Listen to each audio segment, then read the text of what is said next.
So, ever heard of chainmail? Not the armor. Released in 1971, Chainmail was a tabletop war game. It laid the foundations for Dungeons and Dragons. Add Tolkien's elves, orcs, and dwarves, gives us the ancestors of every RPG ever. Really? Yeah, really? Yeah, really? Every RPG. How? Let's talk about it. These are my personal dislikes and thoughts on design.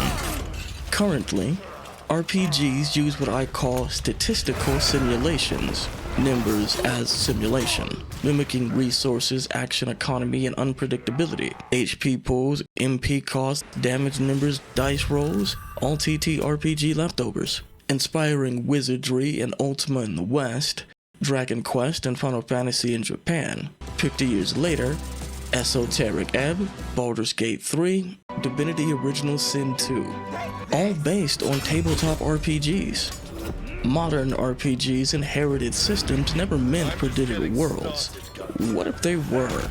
Can we reboot, remaster, or remake RPGs, building a rule set native to video games, by taking advantage of the unique features games have on offer? I got this idea from a Sean video. I confess I'm disappointed with a lot of mainstream game reviews that rank each aspect of a game with a numerical score, but never consider how the different elements of the game work together. Dude's got a point. It's all music, graphics, performance. We say gaming is dead, everything's a remake of a reboot to a sequel no one asked for, except we don't actually talk about games. So why don't we start with classes, more specifically nonsensical class design. I couldn't figure out why so many games have similar class design. Check this out. Warrior started as the fighting man. Mage was the magic user. Rogues were first introduced as Thief in D&D's 1975 Greyhawk supplement. But why though? You know why. Tolkien did it, so D&D did it. For reasons! But Dragon Age, Diablo 4, MMOs, etc. currently define classes by what we can't do. 3 moves from different playstyles isn't a preview. Like, I know what I'm seeing. As a first-time player, I don't know what those choices mean, nor do games give enough context. Watch. What is this? You likely said sword. Okay. How heavy is it? See the problem? Please stop asking us to make a choice, impacting hours of gameplay in the opening minutes of your games. Reading wikis to learn classes shouldn't be a thing. Baldur's Gate 3 thankfully lets you respec within minutes of the first zone, and Final Fantasy XIV is built on changing classes, a good middle ground that won't work for every game. Those restrictions exist to prevent exploits. What makes a broken build? Simple. System interactions. But in Devil May Cry 3, Dante got 4 different playstyles. Best part, styles don't have stats. Leveling a style adds additional skills. What if classes work like DMC styles, acting as your core identity, then build playstyle abilities or weapons around it? Except, has this ever happened to you? You find a numerically better weapon, but it's mechanically identical to what you have. Speaking of weapons, let's talk mechanical implementation. At the moment, weapons are stat sticks, with design decisions more stagnant than classes. Stat stick is an established term in gaming circles. Devs and players alike use it as a shorthand for the problem. Think about it this way. Do you care what your weapon does? That's the mechanical. Versus how big your numbers get. That's the simulation. One day, I was mid-long-ass combo in DMC. I thought, why am I doing this? Because it's cool? Weapons are our primary interface, linking player and style. Instead, pick a weapon. From the beginning to the end game, every weapon of that type has the exact same combo. Not combos. Combo. One basic attack pattern. Can weapons do more than that? Soul Calibur designs weapons and movesets, then characters. Monster Hunter merges distinct mechanical fantasies. Switch axe is constant oppressive damage. Bows are constantly juggling a risk-reward loop. Every dodge, charge, slide, and shot costs stamina. Even so, Monster Hunter Wilds is when I noticed. I crafted a longsword to see if it had different moves. It didn't. On the other hand, Ghost of Tsushima revolves around katanas, 5 stances, unique combos, and advantages. Ghost of Yote, its sequel, unlocks moves from skill trees. Way of the Samurai's been doing that 20 years on a fraction of a AAA budget. The goal isn't hundreds of moves per weapon, 3 variations per weapon type across 5 to 6 weapon classes. Enough worthwhile choices without drowning players in moves. More work? Yeah. Better choices? Absolutely. Abilities and magic systems suffer a similar fate. Games have been pulling a 3-ability stick for a bit. Anthem, Outriders, God of War, New World, Avengers, and I hate it. It seems to trace back to Destiny. Maybe I'm dead wrong. Look at the design history. Before 2014, shooters didn't even have ability bars. Bungie needed a solve. How do you cast space magic while holding an assault rifle? Then, Destiny became a multi-billion-dollar monster. Of course the industry ate Bungie's lunch. Problem is, one of your abilities is an ultimate. First, it has to charge, effectively giving you 2 abilities. On low MP or waiting on cooldowns, that's fine for a shooter. Keep shooting, no problem. But basic combat in RPGs is kinda boring, and players have noticed the loop. Use ability, wait, spam basic attacks. Repeated for hundreds of hours. Let's do something crazy. Here's Magic the Gathering's color pie. Sorta. 6 categories mapped to 6 colors, each with a philosophy, playstyle, strengths, and mechanics, rewarding you for leaning in by increasing spell damage, stats, and so on. So, let's steal it. Instead of, say, elemental magic, split the difference and call it affinity, combining straight magic casting and avatar bending styles. That leaves 5 other types of magic, using archetypes to reflect different playstyles linked to resources like MP, cooldowns, or charges, with each affinity and archetype built for a class, weapons, or magic. So, do I play RPGs to be good, evil, or a mix? Neither. I clear quests for money and gear. I play RPGs to make builds. Good, evil, doesn't factor into it. Build crafting is sold as a high point of player expression. Except gear sucks. The dumb first. I was playing BG3 when I found some leather armor. I'm a mage. I can't wear leather. No problem. Then I found a robe made of leather and cloth. Still a mage who can't wear armor. Question, what am I wearing? Cloth and leather. Egg dishes. I can wear it because it's called clothing. That's stupid. Gear is the worst offender, especially in looters, where most gear becomes useless, turning my inventory into a garbage dump. Or, to quote a PC Gamer article, if I wanted to shove my hands into piles of rotting trash to root around for something of value, I'd go to a landfill and lose my mind in pure ecstasy. Throw in loot tiers and we've got a system that's hard to love. Hogwarts Legacy, God of War 2018, Assassin's Creed. All named as games whose loot hurts the experience. Fractional percent increases break games, forcing developers to overhaul 0.5% damage boosts. I love making stuff. Have since I was a kid. If I can build or create, I'm in my happy place. I just want single-player RPGs to have a bit more depth. Maybe you think I'm against stats. I'm not. Let's talk about materia and I'll show you.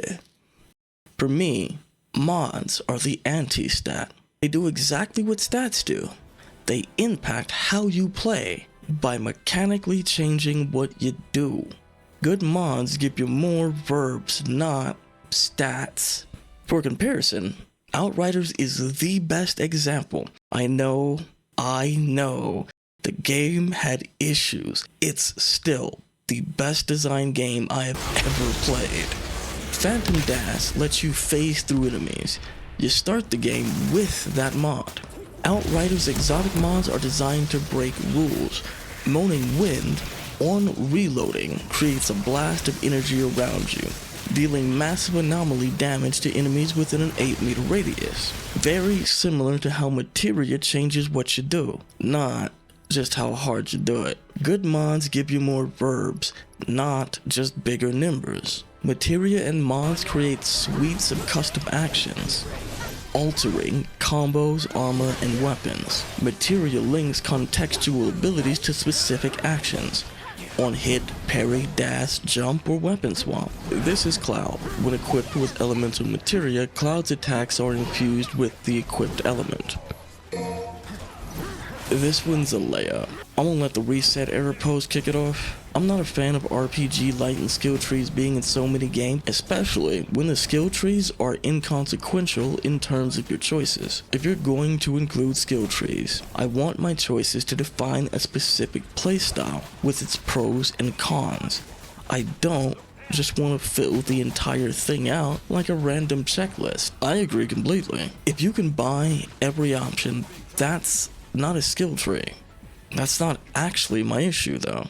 Remember that line from the class section? Like, I know what I'm seeing. As a first-time player, I don't know what those choices mean, nor do games give enough context. Games front-load skill trees before players understand them. Choices made in ignorance aren't real choices. Nothing wrong with the concept per se. People, we live in a post-sphere grid and license board world.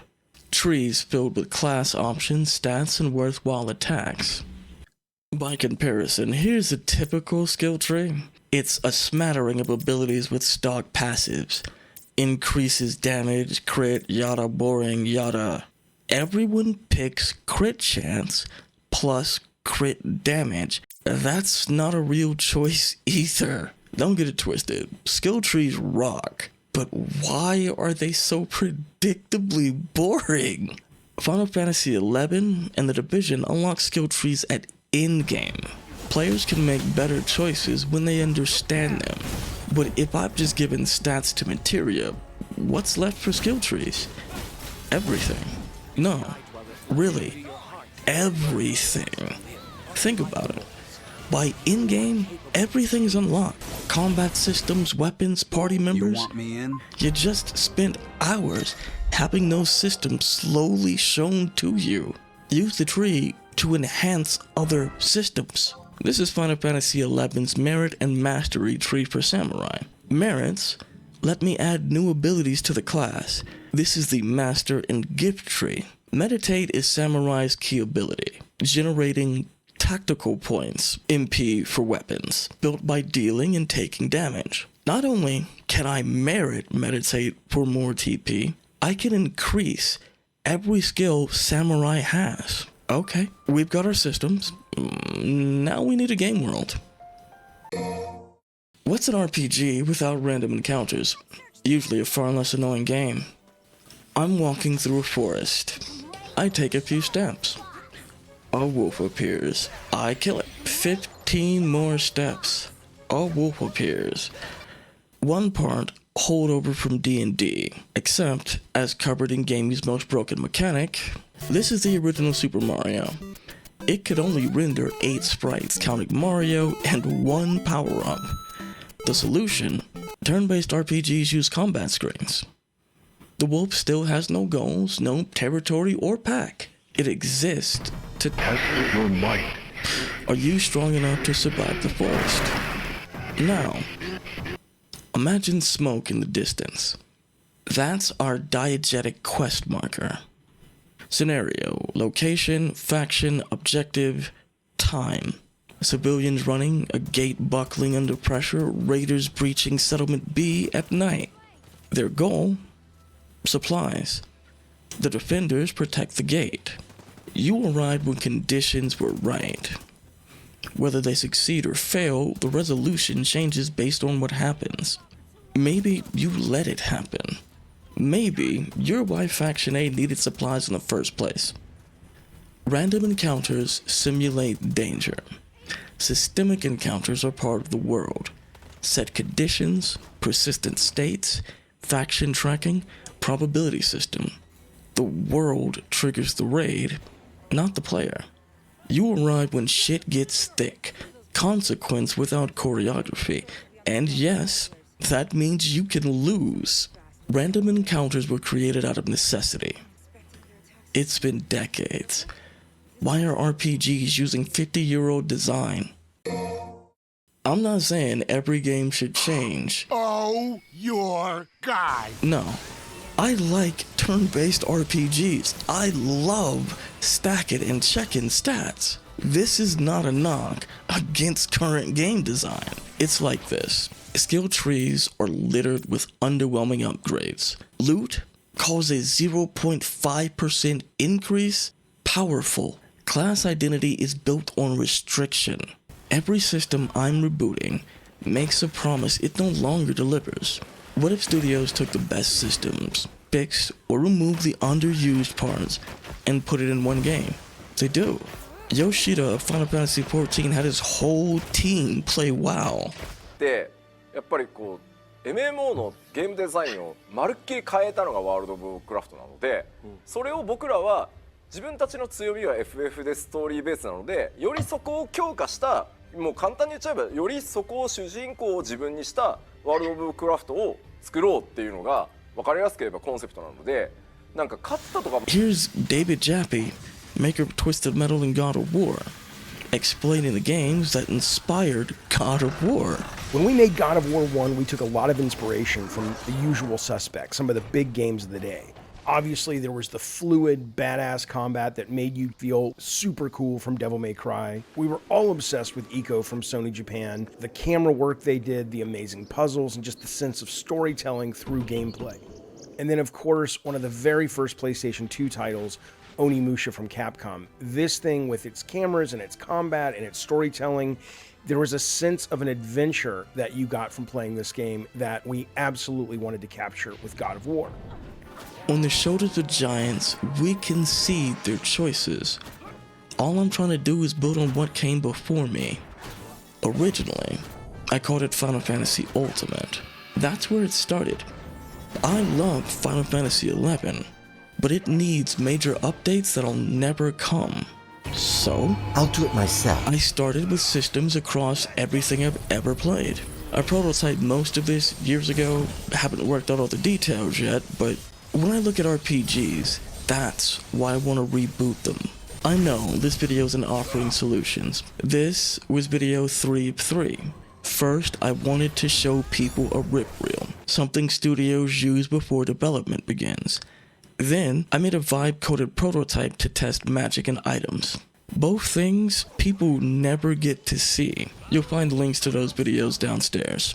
On the next exciting episode of Debug mode, starting June 29th to September 4th, marks the next round of Epic Mega Grant applications. The aim is to work like a dog to get a quality submission ready. So next video, we start building combat systems for Project Mythos. Until then, touch me. His reprimands. Touch me harder. And until next time, remember, the world must be free of bugs.